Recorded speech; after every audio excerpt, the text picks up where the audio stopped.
Hey everybody, the following is an excerpt from the monthly Rahdo Roundup, and if you'd like to see the rest of the Roundup, you can hit that eye up in the top right corner of the screen, or if you'd like to know more about the game, you can follow the link down in the show notes. And with that out of the way, let's talk about Red Cathedral, the Contractors. Now, Red Cathedral made my top 10 for, was it 2020, I think, or maybe it was 2021.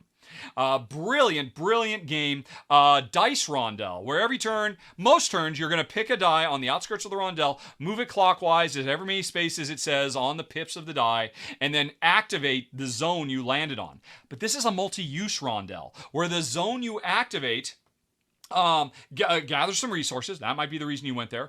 Activates a guild. That might be the reason you work there. Or activates a special power that you've programmed into the die, if that's the reason you went there. And in a perfect world, you chose that die to activate all three of those bonuses. And when you can pull turns like that off, it's so satisfying. The core game is great. You can watch the run through I did back last year or whenever.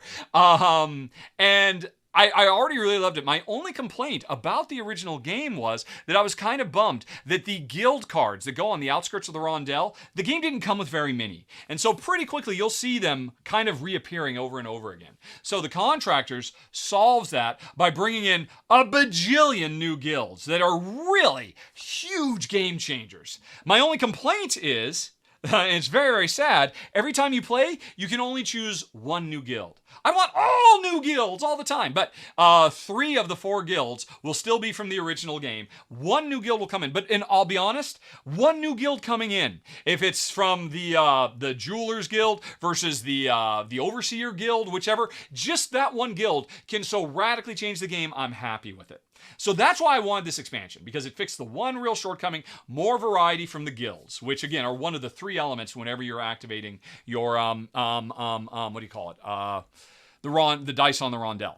But that's not all, because they added a whole nother board to the game, this regional board. It gives you a new action you can do you couldn't do before, which is you can spend a new type of resource, permits, to send your contractors to different regions on this other board. And those will give you specialist tiles that are super powerful and will upgrade the new black die, which didn't exist in the original game. There's now a new 6th color die, and you have to get these specialist tiles to program that die, other than the workshops like the original game.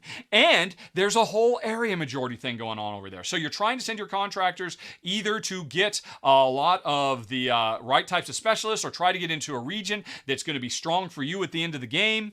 And it's like this whole other avenue to explore that you're trying to squeeze into all the other things you're trying to do in this very, very tight and tension-filled game. It was already fantastic. This is one of those expansions that in every way, shape, or form makes the game so much better, which is why, I mean, like I said, Red Cathedral was already in my top 10, but now for the year, I don't do top 10s based on expansions, but all I can say is it puts Red Cathedral with the Contractors expansion as the #1 best game that we played in the month of July. And thanks for watching, folks. If you enjoyed it, please like and subscribe. It makes a huge difference, believe me. But with that out of the way, if you'd like to see some more, over on the left, you can find a playlist of a whole bunch more Rahdo Rapid reviews. Up in the top right, there's the latest thing that's been added to the channel. And in the bottom right, you've got something YouTube recommends. Okay, folks, thanks for watching.